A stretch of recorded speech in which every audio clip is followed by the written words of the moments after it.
Assalamualaikum warahmatullahi wabarakatuh. Perkenalkan nama saya Lita Kartika dengan NIM 28922501003 dari Prodi Manajemen dan sekarang di semester 4.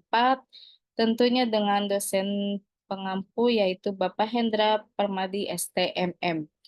Pada kesempatan ini saya akan memaparkan materi dari mata kuliah Manajemen Operasional mengenai strategi sumber daya manusia.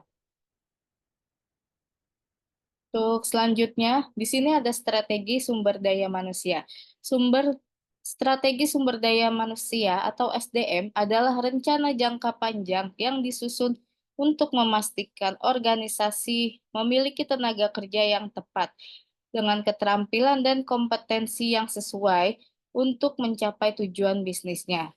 Strategi ini mencakup berbagai aspek seperti rekrutmen, pelatihan, dan pengembangan manajemen kerja, kompensasi dan manfaat, serta hubungan karyawan.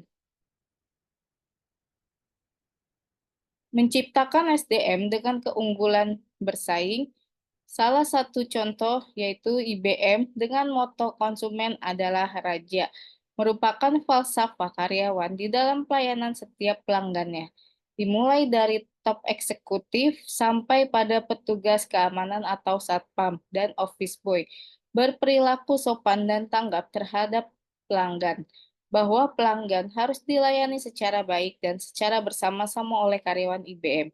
Sebagai contoh, jika ada pelanggan datang ke kantor IBM, baik di kantor pusat atau head office maupun di kantor cabang atau branch office, apabila ada pelanggan atau tamu ingin sesuatu atau bertemu dengan divisi yang perlu dihubunginya, jika berpapasan atau bertemu dengan salah seorang satpam atau office boy, akan langsung dilayani secara antusias, akan diarahkan ke tempat yang dimaksudkan oleh tamu atau pelanggan tersebut.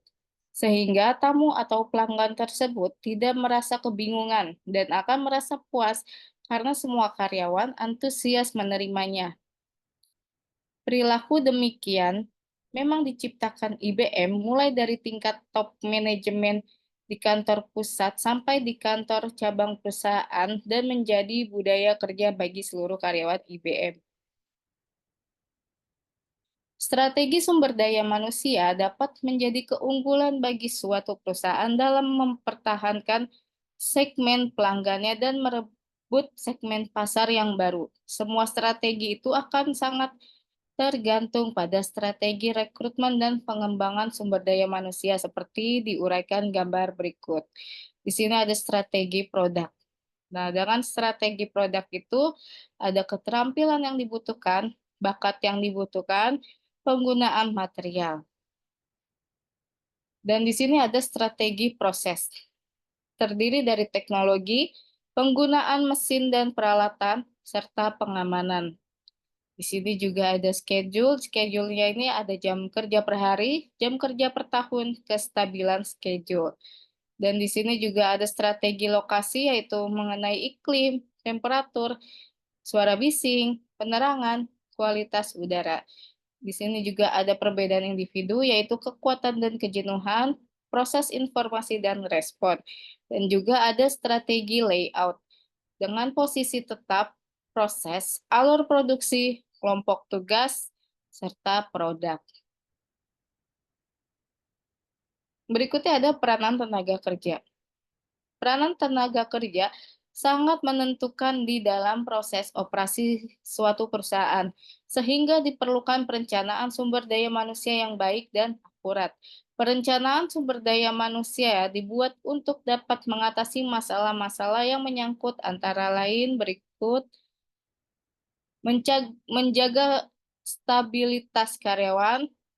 Stabilitas kerja karyawan sangat perlu dijaga karena akan menentukan kelangsungan operasional perusahaan. Mengantisipasi stabilitas karyawan sangat perlu diketahui kebutuhan tenaga kerja dan memperhitungkan: satu, pembayaran tenaga kerja; dua, asuransi tenaga kerja; tiga, besarnya premi upah yang merupakan ukuran bagi tenaga kerja dapat meningkatkan kinerja kinerja yang merupakan variabel cost. Yang kedua ada penjadwalan kerja atau scheduling.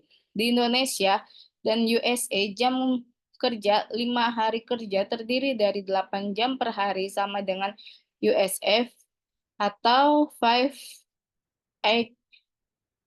hours day. Artinya, standar waktu kerja 8 jam per hari, termasuk 1 jam untuk beristirahat, merupakan waktu jam kerja minimal yang berlaku secara umum di Indonesia atau USA. Yang ketiga, peraturan kerja dan klasifikasi kerja.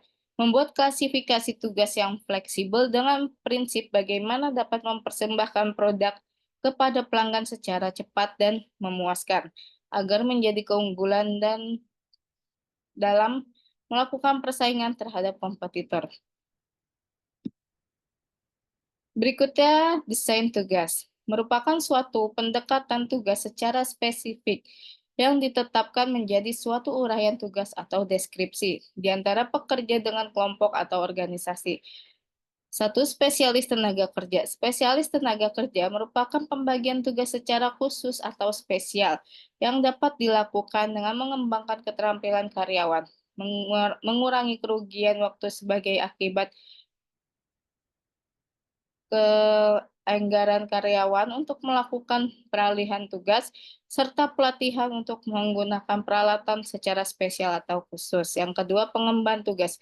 Pengemban tugas karyawan dilakukan untuk dapat mengantisipasi perubahan permintaan atas produk atau jasa dari pelanggan. Yang ketiga, faktor psikologis dalam desain tugas. Karakteristik tugas mempunyai komponen psikologis. Satu, kemampuan yang bervariasi atau skill variety, sehingga pekerja harus disesuaikan dengan karakter, kemampuan, dan bakat karyawan. Dua, pengenalan tugas atau job identity. Yang ketiga, signifikan tugas atau job significance. Yang keempat, memberi kebebasan dalam kreasi tugas atau autonomi. Yang kelima, umpan balik atau feedback. Dan 6, evaluasi performa secara periodik untuk mengetahui kemajuan dan kinerja karyawan, baik untuk kepentingan karyawan maupun untuk kepentingan organisasi. 4, kepercayaan diri di dalam kelompok kerja. Kepercayaan diri di dalam kelompok atau self-direct teams merupakan proses pemberdayaan karyawan untuk dapat bekerja sama di dalam kelompok di dalam kesatuan target. Rangkaian desain tugas yaitu di sini ada spesialis tugas dengan perluasan tugas dan pengayaan tugas serta pemberdayaan karyawan sehingga mencapai percaya diri dalam kelompok. Meningkatnya kontribusi bagi organisasi akibat rasa percaya diri karyawan tinggi dan rasa tanggung jawab karyawan makin kuat. Berikutnya motivasi dan sistem insentif. Di samping komponen psikologis yang perlu diperhatikan di dalam pengembangan karyawan adalah faktor psikologis lainnya, seperti kepuasan kerja karyawan dan motivasi kerja perlu dipelajari agar dapat memaksimalkan produktivitas karyawan. Faktor-faktor tersebut antara lain bonus, pembagian laba, dan keuntungan perusahaan serta dasar dari penetapan sistem insentif. Bonus atau reward merupakan sistem imbalan uang dan biasanya diberikan secara tunai atau deposito yang diberikan kepada karyawan di dalam organisasi. Pembagian laba atau profit sharing merupakan sistem yang mengatur bagian dari laba perusahaan yang dibagikan kepada karyawan. Pembagian keuntungan atau gain sharing dapat sebagai pemberian keuntungan sesudah dilakukan laporan tahunan perusahaan, di mana karyawan diberi bagian dari keuntungan di samping keuntungan bagi para pemilik saham atau owners. Sistem insentif atau insentif sistem merupakan sistem yang diketahui oleh karyawan bahwa dengan peningkatan produktivitas individu maupun kelompok akan memperoleh sejumlah insentif berdasarkan sistem insentif yang ada.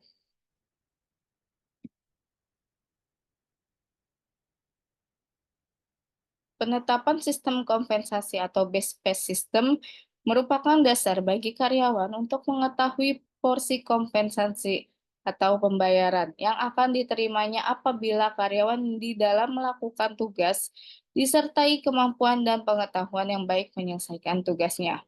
Faktor-faktor di atas menjadi pendorong untuk menciptakan kepuasan dan motivasi kerja karyawan. Makin tinggi insentif yang diperoleh karyawan, akan makin tinggi kepuasan dan motivasi kerja karyawan. Metode analisis dan studi kerja. Di dalam menjalankan tugas karyawan, apakah pelaksanaan tugas dapat menciptakan produktivitas kerja atau tidak, maka perlu diadakan analisis dan studi kerja untuk mengetahui setiap permasalahan yang ada di dalam pelaksanaan tugas karyawan. Di samping untuk pengembangan prosedur dan keamanan kerja, juga untuk meningkatkan kualitas kerja karyawan.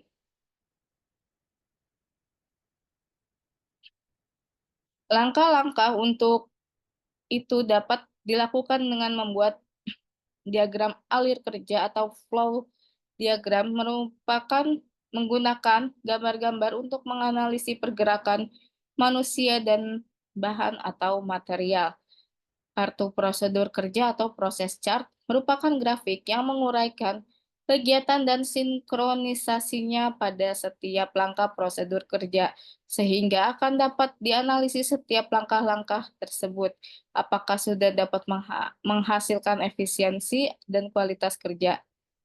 Kartu aktivitas atau activity chart yang berisi alur kegiatan beserta peralatan yang dipergunakan disertai kombinasi pemakaian mesin dan peralatan dari operator atau karyawan.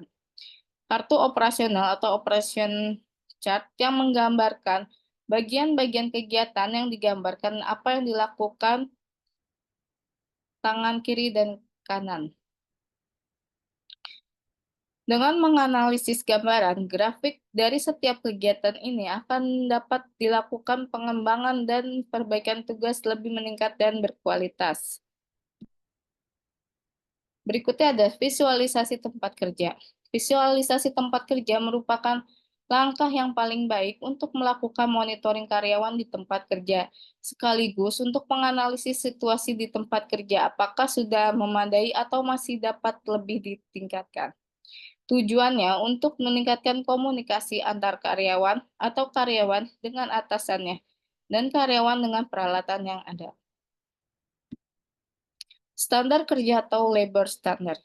Standar kerja, standar tenaga kerja digunakan untuk tujuan satu mengevaluasi pelaksanaan tugas dalam pekerjaan karyawan serta pemanfaat fasilitas operasional, dua untuk membuat forecasting perencanaan dan pengawasan. Berikutnya itu evaluasi pelaksanaan. Satu, mengevaluasi pekerjaan diikuti dengan penghargaan individu. Dua, mengevaluasi pekerjaan atau bagian kelompok dengan penghargaan untuk pemimpin bagian atau kelompok. Tiga, mengevaluasi rancangan proses, layout, dan metode kerja. Empat, estimasi aliran pengeluaran dan pendapatan dalam mengevaluasi peralatan sebagai alternatif yang dibandingkan. 5. Formulasi biaya standar. Masih dengan standar tenaga kerja. Standar tenaga kerja di tujuan untuk yang kedua itu ada forecasting, perencanaan, dan pengawasan. Satu, perencanaan agregasi pada tingkat pekerjaan dan tingkat produksi. Dua, perencanaan kapasitas dan penggunaan alat. Tiga, penjadwalan operasional dan waktu urutan kerja. 4. Estimasi biaya produksi dan volume produksi. 5. Perencanaan jenis keterampilan karyawan yang dibutuhkan dan biaya tenaga kerja. Berikutnya di sini ada biaya standar. Biaya standar itu sama dengan standar perusahaan dikali standar upah. Standar perusahaan adalah standar waktu kerja yang ditetapkan perusahaan tanpa observasi nyata.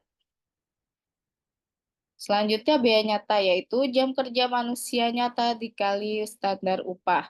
Pengertian jam kerja manusia nyata atau actual man hour adalah sejumlah jam digabungkan dengan sejumlah karyawan yang secara nyata menyelesaikan suatu pekerjaan. Perbandingan biaya standar terhadap biaya nyata akan menghasilkan variasi atau efisiensi karyawan. Berikutnya FEK, sama dengan biaya standar dikurang biaya nyata. Besaran FEK inilah yang mengungkapkan apakah penetapan standar perusahaan salah atau tidak.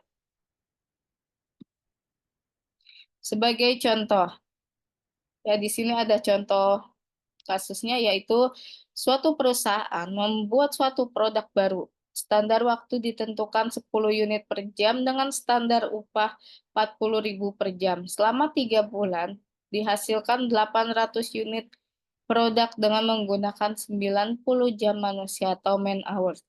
Hitunglah VEK untuk mengetahui apakah standar waktu karyawan perlu diperbaiki. Perhitungannya yaitu biaya standar, di sini ada 0,10 jam dikali 800 unit dikali 40.000 sama dengan 3.200.000. Biaya nyatanya ada 90 jam dikali 40.000 sama dengan 3.600.000. FEK-nya yaitu 3.200.000 dikurang 3.600.000.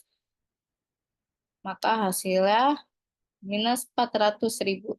Kesimpulannya bahwa standar waktu karyawan yang ditetapkan perusahaan masih perlu diperbaiki karena masih minus. Selanjutnya ada pengukuran kerja atau work measurement. Pengukuran kerja merupakan penentu tingkat dan kuantitas karyawan yang langsung terlibat di dalam sistem konversi. Pertama-tama ditentukan standar waktu kerja karyawan berdasarkan data kemampuan rata-rata kerja karyawan yang pada umumnya dilakukan dengan data mengadakan sampel pengamatan. Sampel tersebut terdiri dari sejumlah karyawan dengan tingkat keterampilan yang berbeda. Kemudian tingkat output yang diperoleh masing-masing diukur. Dari hasil pengukuran itu diperoleh rata-rata kemampuan kerja mereka. Menetapkan standar waktu karyawan atau labor standard dapat dilakukan melalui teknik pengukuran kerja dengan beberapa macam pendekatan. Satu, pendekatan dengan mengabaikan formalitas, yaitu pada usaha jasa pada umumnya bersifat padat karya. Standar karyawan diukur dengan teknik ini. Dengan demikian, gaji atau upah tidak didasarkan atas efektivitas kerja. Yang kedua, pendekatan historis. Teknik ini menganggap bahwa apa yang sudah dilaksanakan adalah normal. Jadi, standar karyawan ditetapkan atas dasar data pelaksanaan yang sudah dilakukan. Tiga, pendekatan waktu langsung. Pada umumnya, teknik ini disebut study waktu atau stopwatch, dan alat yang digunakan adalah stopwatch. Formula yang digunakan adalah, di sini ada standar waktu, waktu normal dibagi 1 dikurang waktu ditenggang dalam persen, di mana waktu normal sama dengan rata-rata daur waktu dikali faktor rating, yaitu rata-rata daur waktu sama dengan sigma waktu untuk tiap unsur kerja dibagi jumlah daur yang diobservasi. Keempat, ada pendekatan sampel kerja. Teknik ini dapat menggunakan metode Tippett yang diperkenalkan tahun 1934, di mana Morrow merupakan orang pertama yang menggunakan metode ini di Inggris dan menyebutnya rasio penundaan. Langkah penggunaan teknik ini adalah satu, menentukan kegiatan yang bisa digolongkan sebagai kegiatan bekerja dan tidak bekerja terhadap objek studi atau karyawan, mesin, atau kedua-duanya. Dua, menentukan lama waktu pengamatan terhadap terhadap satu unsur objek studi atau umumnya yang tergolong kepada kegiatan bekerja. Tiga, menghitung proporsi satu unsur objek studi tersebut terhadap jumlah pengamatan dengan formula P sama dengan sama dengan sama dengan X bagi N, di mana X adalah jumlah kegiatan yang tergolong bekerja dan N jumlah pengamatan. Nomor 4, menentukan besaran sampel dengan menggunakan formula N sama dengan Z kuadrat dikali 1 kurang P dibagi E kuadrat dikali P. Di mana N ini besaran sampel atau dalam hal ini pengamatan dan Z sama dengan tingkat keyakinan statis atau untuk keyakinan 60% maka Z sama dengan 1,9%, maka Z sama dengan 2, dan untuk 90%, 99% maka Z sama dengan 3. P itu yaitu proporsi statistik hasil langkah 3. Yaitu kesalahan taksir untuk P yang masih bisa diterima atau tingkat ketelitian atau umurnya antara 5 sampai 10%.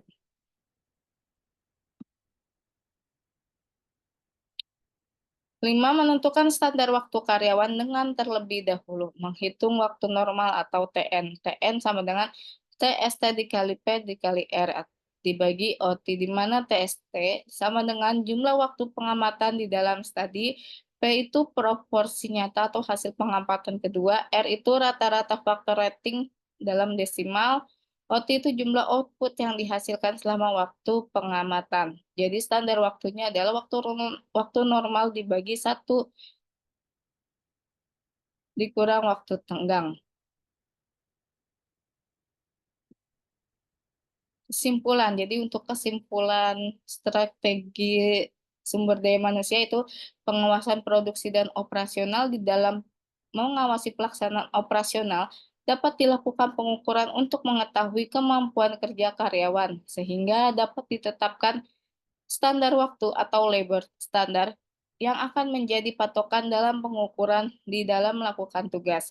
Pengawasan operasional perlu dilakukan terutama untuk memberikan umpan balik terhadap prosedur yang telah ditetapkan dan juga untuk mengevaluasi kemampuan dan kinerja karyawan di dalam pelaksanaan tugas.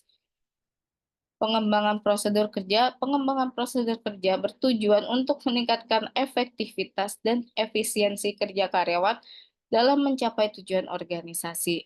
Pengembangan ini meliputi evaluasi dan perbaikan prosedur yang sudah ada, serta inovasi dan penambahan prosedur baru yang lebih efektif. Oke, terima kasih untuk semuanya. Mohon maaf apabila ada salah-salah. Wassalamualaikum warahmatullahi wabarakatuh.